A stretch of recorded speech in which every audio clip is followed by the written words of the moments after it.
보병궁시대 오컬트 힐링 역술 철학 시리즈 그 중에서도 사주명리학 기초에 오신 여러분을 환영합니다. 저는 피크닉 신영호이고요. 이스턴 드래곤 출판사에서 오늘 제1강 22가지 심볼 시스템에 대해 강의할 예정입니다. 특히 십천간과 12지지를 통해 의식과 에너지의 기본 원소를 이해하는 시간을 가지겠습니다. 이 내용은 2022년 8월 29일 강좌를 기반으로 정리되었습니다. 서론부터 시작하겠습니다. 사주명리학은 22가지 상징체계로 이루어진 의식과 에너지의 학문입니다. 마치 물리학에서 원자가 물질의 기본 구성 요소이듯이 사주명리학에서는 이 상징 하나하나가 해석의 기본 요소이자 핵심 컴포넌트가 됩니다.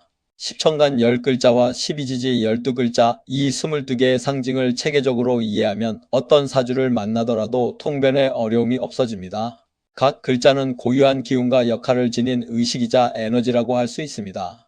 학습의 핵심 원리는 이론만 파고들기보다 십천간과 12지지를 실제 사례에 적용하며 음양오행 이론을 동시에 통합하는 실전 중심의 접근법이 효과적이라는 것입니다.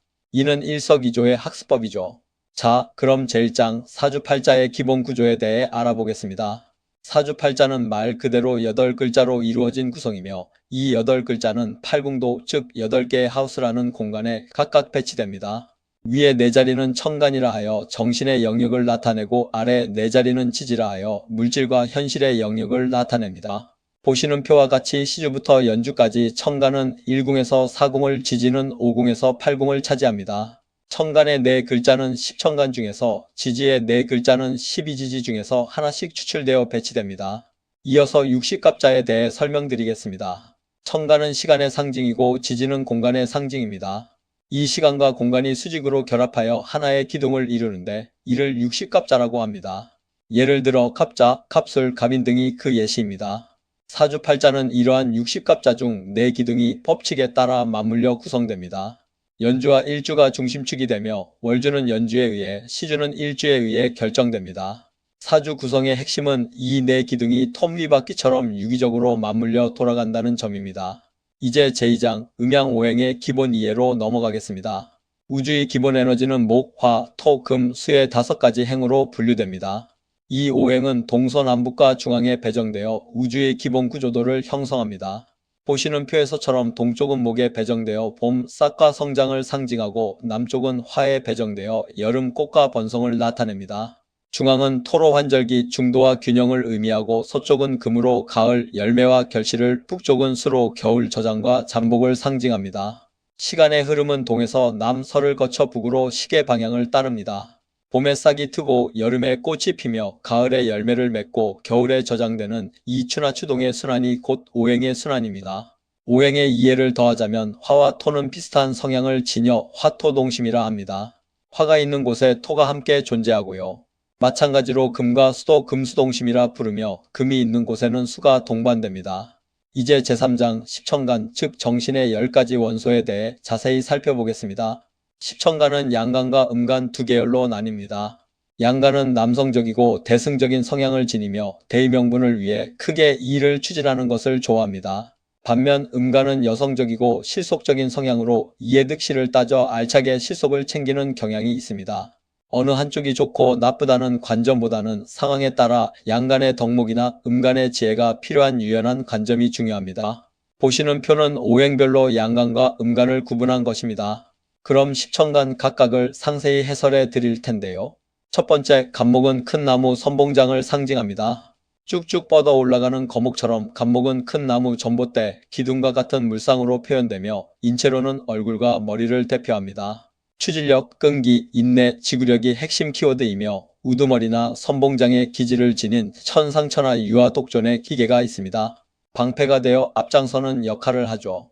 두 번째, 을목은 화초, 유연한 새를 상징합니다. 부드럽고 유연한 풀이나 화초, 버드나무의 물상을 지니며 뛰어난 적응력을 자랑합니다. 이어서 세 번째, 병화는 태양, 스포트라이트를 상징합니다. 병화는 태양처럼 밝고 명랑하며 사람들에게 자비를 베풀고 에너지를 발산하는 특징이 있습니다. 스포트라이트를 받는 것을 좋아하여 연예인, 광고, 홍보, 전시 분야에 적합합니다. 네 번째, 정화는 달빛, 촛불 아래 학자의 이미지입니다. 달의 상징이자 촛불 아래에서 글을 쓰는 학자처럼 조용하고 내성적이며 깊은 사유와 수행의 기질을 지닙니다. 5번째, 무토는 산 중도의 장군입니다. 거대한 산의 상징이며 장군, 스님, 무속인에게서 자주 나타나는 중도의 마인드를 가지고 있습니다. 6번째, 키토는 전답, 즉 밭을 상징하며 심리학자의 눈과 같습니다. 음한 내면 세계를 깊이 탐구하는 성향이 있어 심리학자의 기질을 가집니다. 그리고 7번째, 경금은 저승사자, 혁신의 칼날을 의미합니다. 경금은 큰 쇠, 도끼, 저승사자의 상징입니다.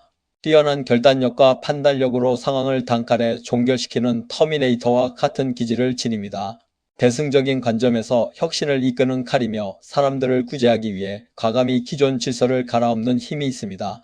역사적으로 박정희 대통령에 비유되기도 하죠.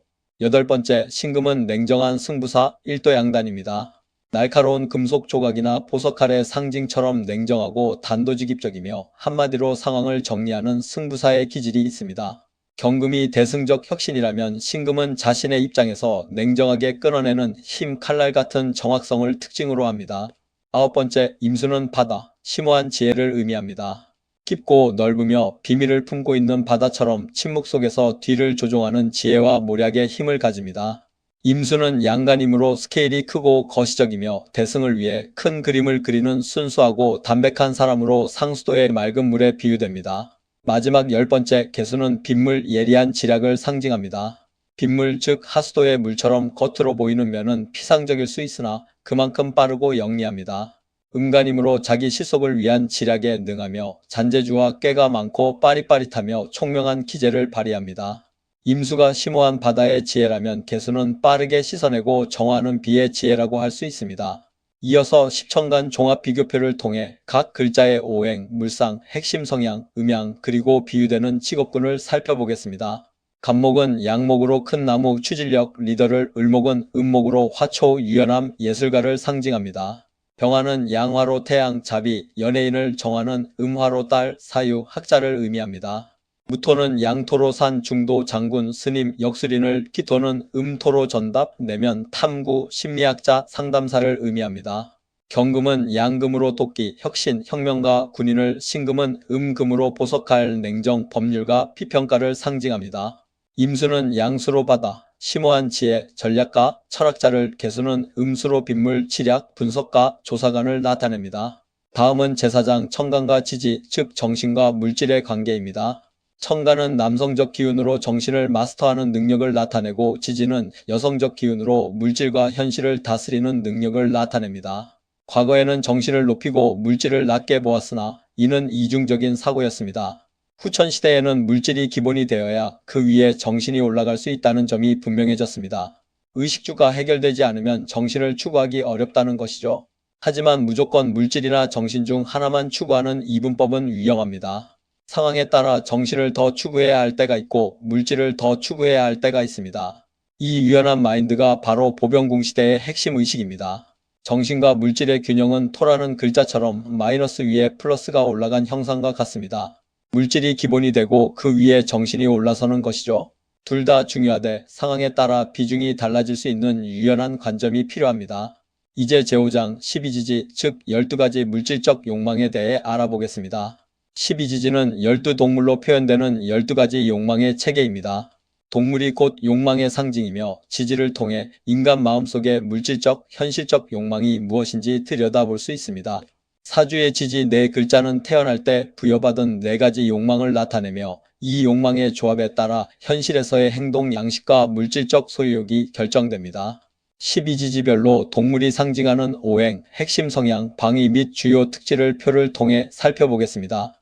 자는 쥐로수 오행에 속하며 성실하고 밤의 활동과 기질을 축은 소로 토 오행에 속하며 우직함과 재물 축적을 의미합니다. 이는 호랑이로 목 오행에 속하며 용맹하고 역동적인 리더십을 묘는 토끼로 목 오행에 속하며 온화함과 예술적 감각을 나타냅니다. 지는 용으로 토 오행에 속하며 상상력과 꿈의 세계를 사는 뱀으로 화 오행에 속하며 지혜와 끈질긴 집념을 상징합니다. 오는 말로 화 오행에 속하며 활동과 열정, 자유로운 영혼을 미는 양으로 토 오행에 속하며 온순함과 영적 감수성을 의미합니다. 신은 원숭이로 금 오행에 속하며 재치와 영리한 적응력을, 유는 닭으로 금 오행에 속하며 예리함과 금전 감각을 나타냅니다. 술은 개로 토 오행에 속하며 충성과 참모 역할을 해는 돼지로 수 오행에 속하며 복록과 풍요를 상징합니다. 12지지 중 인, 사, 신, 해와 같이 역동적인 글자를 가진 사람들은 역마살의 기운이 있어 활동적인 삶을 영위하는 경향이 있습니다. 다음은 제6장 동양사주와 서양 점성술의 상응 관계입니다. 동양의 십천간과 12지지는 서양 점성술의 10행성, 12사인과 정확히 대응합니다. 둘 다 10개와 12개의 상징 체계로 우주와 인간의 에너지를 해석하죠. 12지지가 12동물의 욕망으로 물질적 에너지를 나타내듯이 서양의 12사인 역시 12가지 물질적 욕망의 표현입니다.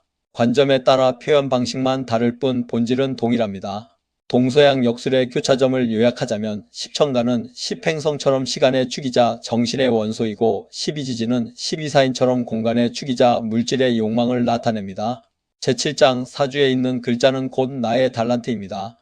사주에 있는 글자는 그 사람의 능력과 재능을 나타내며 사주에 없는 글자는 아무리 원해도 발휘하기 어렵습니다. 예를 들어 연예인이 되고 싶어도 병화가 사주에 없다면 그 길은 쉽지 않죠. 하지만 본명 사주에 없더라도 대운이나 세운에서 해당 글자가 들어오면 그 기간 동안은 해당 능력이 발현될 수 있습니다. 대운에서 병화가 온다면 10년간 연예인 활동이 가능하지만 운이 바뀌면 그 능력도 함께 물러가는 시기입니다. 이 원리를 이해하면 사주를 통해 어떤 능력을 가졌는지, 어떤 환경에서 자랄지, 어떤 부서에 배치하면 좋을지를 판단할 수 있습니다. 이것이 바로 역술가의 핵심 역할, 적재적소의 배치를 돕는 것이죠.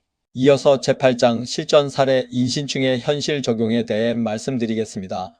강의 당일 한 수강생의 사주에 인신충이 작동하는 사례가 공유되었습니다.